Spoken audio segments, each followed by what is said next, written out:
My sister called my son disgusting and said that he should be ashamed of himself for having a medical condition.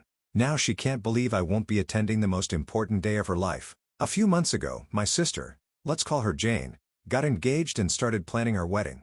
Jane is 37 years old.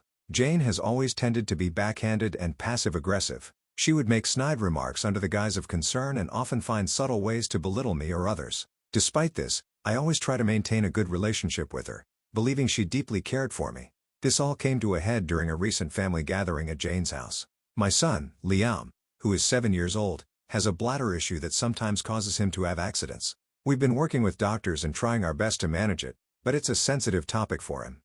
During the gathering, Liam had an accident. He was embarrassed, and I was in the process of helping him clean up when Jane noticed. Instead of being understanding or discreet, Jane loudly pointed it out in front of everyone. She said, "How disgusting.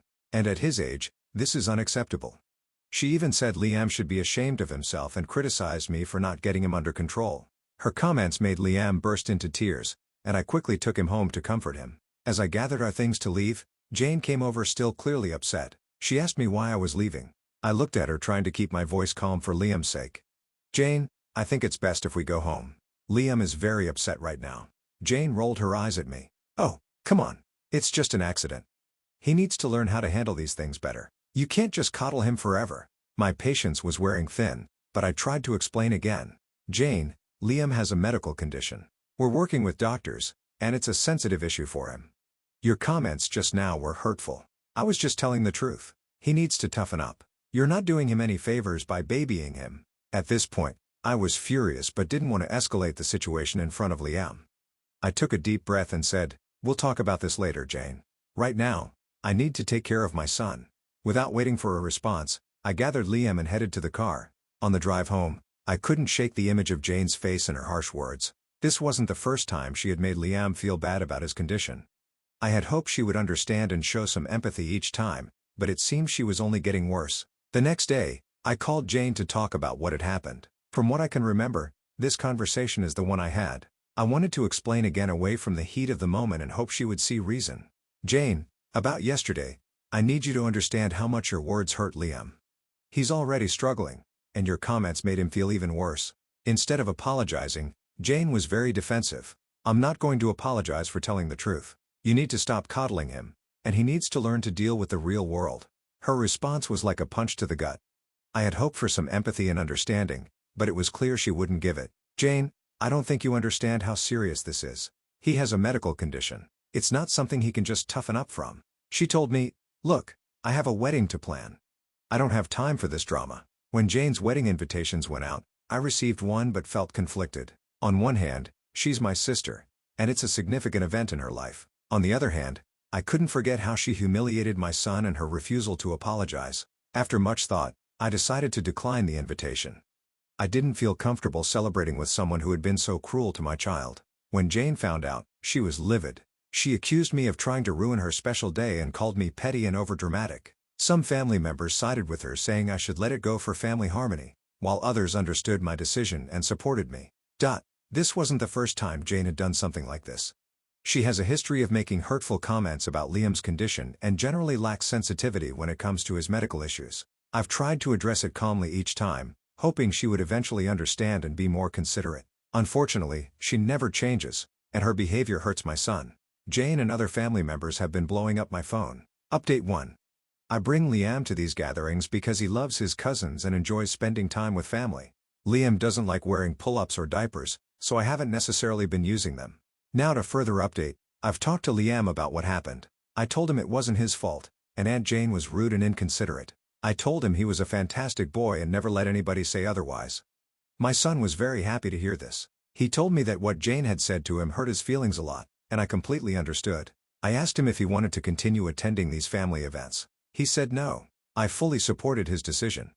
My son comes first, and the comments have helped me realize that I've let Jane walk all over me with the fear of causing a tear in the family. Now I have little to no contact with Jane. I'll send her the occasional holiday message, but that's it. I cannot be around someone who hurts my son. I have blocked all the people in my family who support my sister. I refuse to allow people who agree with her mentality to be involved in my son's life. I love my son with all my heart, and I would do anything for that little guy. I regret not having stopped sooner. However, I know that I can be a better mom. And that's exactly what I'm going to do. I messaged the family who contacted me in a mass group chat and told them we would no longer be coming to any family events. If they wanted to see my son, they would have to go individually, or the event would have to be hosted by me. I also told them that my sister's behavior needed to be fixed because that was the reason our family was being torn apart. Not because I'm not going to her wedding, but because she decided to make fun of my child. My mother is on my side and fully supports my decision. My father is still stuck in the middle, and I think I should make close contact with him too. I will keep in touch with you all and keep the updates coming whenever possible. All I know is that even if she gives my son the apology he deserves, I want nothing to do with her. I don't want her around my son. Update 2. My sister Jane married on December 4th, and it has been such a roller coaster. I did not go to the wedding or any after party or gathering they had. I'm not at all interested in any of their plans. I heard that red wine spilled on her dress, ruining the photos. Anyway, I took Liam to the mall and spent the entire day with him. I bought him some new Lego sets, clothes, and everything he wanted. My boy deserves to be spoiled. Before anyone asks, yes, he still has his bladder issues.